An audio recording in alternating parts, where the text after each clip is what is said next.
Assalamualaikum warahmatullahi wabarakatuh. Waalaikumsalam warahmatullahi wabarakatuh. Perkenalin nama saya Muhammad Mujib Ridwan sebagai dosen hukum perdata. Apa dosen? Sejak kapan lu jadi dosen?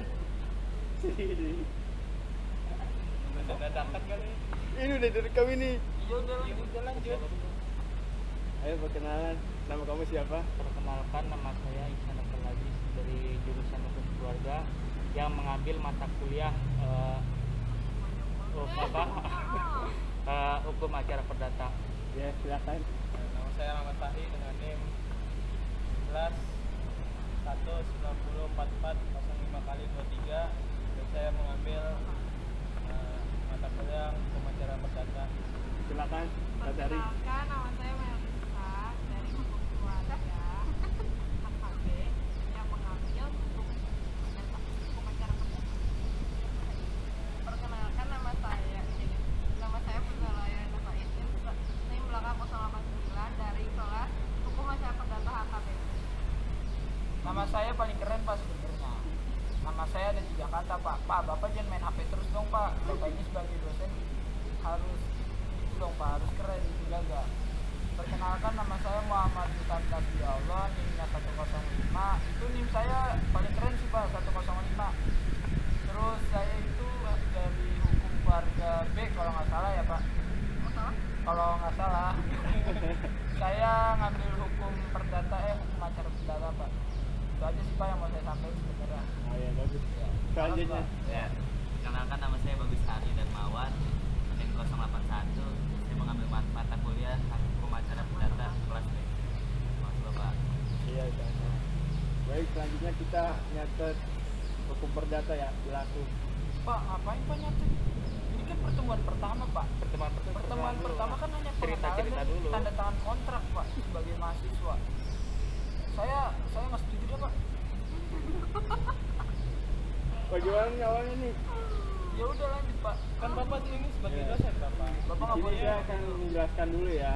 Jelaskan dulu tuh. Menjelaskan tentang hukum perdata berlaku apabila satu ada masalah keperdataan antara individual karena individu tersebut tidak menjalankan kewajibannya. Contoh, seseorang mengambil harta waris seluruhnya atau seorang memiliki utang piutang dan ia tidak membayar uang tersebut. Pak, kalau misalkan dia nggak punya masalah berarti nggak usah lapor ya Pak? Ya udah lapor, Kak. Saya kira harus lapor Pak. Terus selanjutnya pertanyaan, bagaimana individu yang merasa dirugikan tersebut mendapatkan haknya kembali? Terus jawab caranya yaitu yang pertama melakukan somasi, yaitu surat peringatan. Somasi itu saya pernah dengar Pak di YouTube-nya Deddy Kobuzer Pak. Apa itu somasi? Iya itu somasi. Somai basi kan Pak? Oh salah ya. Salah, pelanggaran kamu ini. Pelanggaran. CR Pak semalam bikin pelanggaran Pak. Yang kedua itu mengajukan gugatan ke pengadilan karena itu dinamakan litigasi, yaitu penyelesaian sengketa melalui pengadilan. Prosesnya itu adalah satu pihak yang dirugikan haknya mengajukan gugatan. Yang kedua proses mediasi. Yang ketiga pembacaan surat gugatan oleh pihak penggugat atau kuasa hukumnya.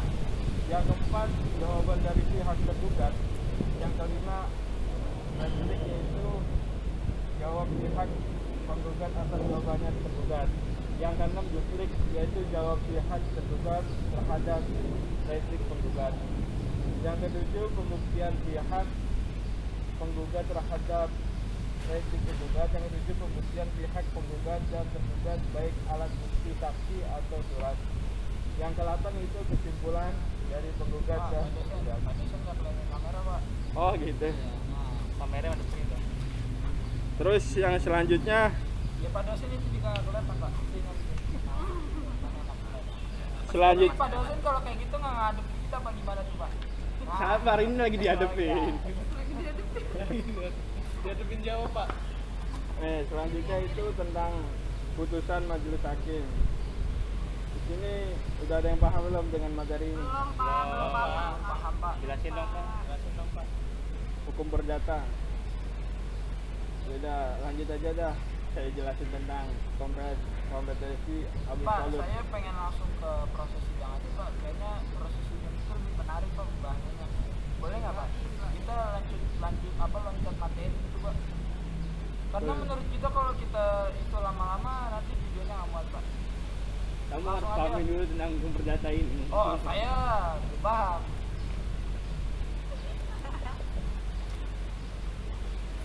Terus Pak, lanjut Pak.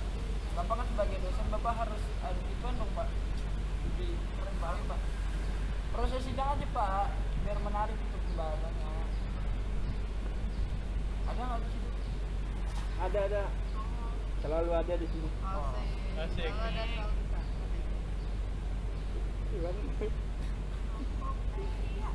Pause dulu. Sabar, pause. Pause, yang atas. Pause bukan stop. Nah. Dah. Di sini saya sebagai dosen akan menjelaskan proses sidang. Oh, ini ceritanya hari pertemuan kedua ya Pak gitu Pak? Iya, hari pertemuan kedua tentang proses sidang.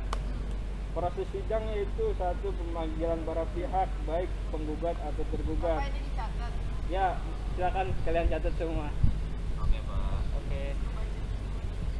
Yang nomor satu, pemanggilan para pihak baik penggugat atau tergugat atau kuasa hukum. Terus Pak, nomor kedua. Terus apabila tergugat tidak hadir maka dilanjutkan dengan pemanggilan kedua oleh juru kita kepada pihak tergugat. Lanjut yang kedua.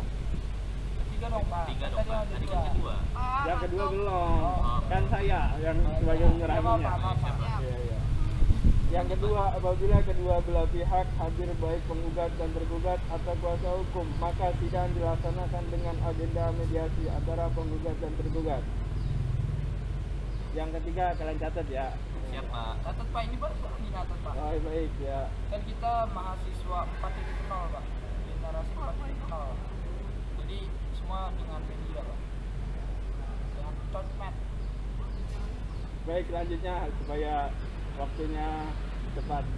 Yang ketiga, apabila mediasi berhasil maka akan dibuatkan surat pernyataan kesepakatan yang ditandatangani oleh penggugat dan tergugat dan mediator untuk selanjutnya majelis hakim mengadakan sidang berupa putusan sidang dengan membuat akta dan dadik karena itu putusan bersifat final sehingga tidak boleh ada banding maupun kasasi kesimpulan proses sidang apabila penggugat dan tergugat dan bisa berdamai. Proses sidangnya adalah satu, mediasi.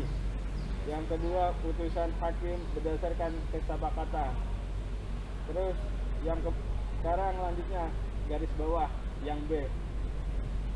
Apa tuh Pak yang ini Pak? Yang B adalah penggugat hadir sementara tergugat tidak hadir. Maka setelah dipanggil sidang, yang kedua dan tergugat tetap tidak hadir. Maka proses sidang adalah yang pertama, pembacaan surat gugatan oleh pihak penggugat. Yang kedua, pembuktian oleh pihak penggugat. Yang ketiga, kesimpulan oleh pihak tergugat, penggugat. Yang keempat, putusan majelis hakim. Selanjutnya yang C. Apabila penggugat dan tergugat hadir maka proses sidang adalah yang pertama yaitu mediasi. Mediasi apabila mediasi tidak berhasil lanjutkan ke B yaitu pembacaan surat gugatan. Selanjutnya yang ketiga itu jawaban tergugat. Jawaban tergugat berisi satu, eksepsi, bantahan. Yang dibantah yaitu kompetensi absolut terkait pengadilan yang berwenang mengadili pengadilan kompetensi relatif yaitu kewenangan pengadilan berdasarkan wilayah tempat domisili tergugat. Selanjutnya yang B, rekomensi terkait gugatan balik oleh tergugat. Yang selanjutnya yaitu yang nomor 3, menjawab kompetensi penggugat yang ada dalam posita dan petium penggugat. Yang keempat, replik dari penggugat yaitu berisi jawaban pihak penggugat untuk membantah resepsi atau rekomensi dari penggugat. Bisa pula menambahkan atau membenarkan dari pihak tergugat ketika tergugat menjawab rekomensi. Selanjutnya yaitu yang E, duplik berisi jawaban tergugat terhadap isi replik penggugat. Kalian catat ya? Iya Pak, baik. Pak itu dia nggak nyatu cuma 2 Dia sudah nyatet di situ ada. Ini ada kertasnya Pak. Ya. Lanjutkan Pak. Baik, saya Ya, lanjutkan tentang duplik. Duplik yaitu di sini berisi jawaban tergugat terhadap isi replik penggugat. Selanjutnya yaitu yang F, membuktikan pihak penggugat berupa bukti surat maupun saksi atau saksi ahli. Apabila pembuktian saksi tersebut, maka dilanjutkan pembuktian dari pihak penggugat, baik surat maupun saksi. Yang selanjutnya itu yang G, kesimpulan penggugat dan tergugat berisi keinginan akhir dari pihak penggugat dan majelis tergugat dan tergugat. Yang selanjutnya itu hak musyawarah majelis hakim bersifat tertutup. Selanjutnya yang terakhir yaitu tentang putusan majelis hakim bersifat terbuka untuk umum. Selanjutnya ada yang ingin dipertanyakan? Maksudnya apakah ada yang ingin bertanya dari proses sidang ini? Ya, kalau misalkan penggugatnya itu nggak hadir gimana tuh Pak? Proses sidang apakah bisa berjalan dengan baik atau menunggu penggugat itu hadir Pak? Dan sebaliknya Pak, apabila tergugatnya nggak hadir gitu Pak? Oh, jadi gini, ketika penggugat hadir sementara tergugat tidak hadir kan? Iya, Pak. Itu pertanyaan pertanyaan saudara. Iya. Nah, maka setelah dipanggil sidang dan kedua tergugat tetap tidak hadir, maka proses sidang adalah yang pertama, pembacaan surat gugatan oleh pihak penggugat. Kalian catat nih. Iya Pak, saya catat Pak.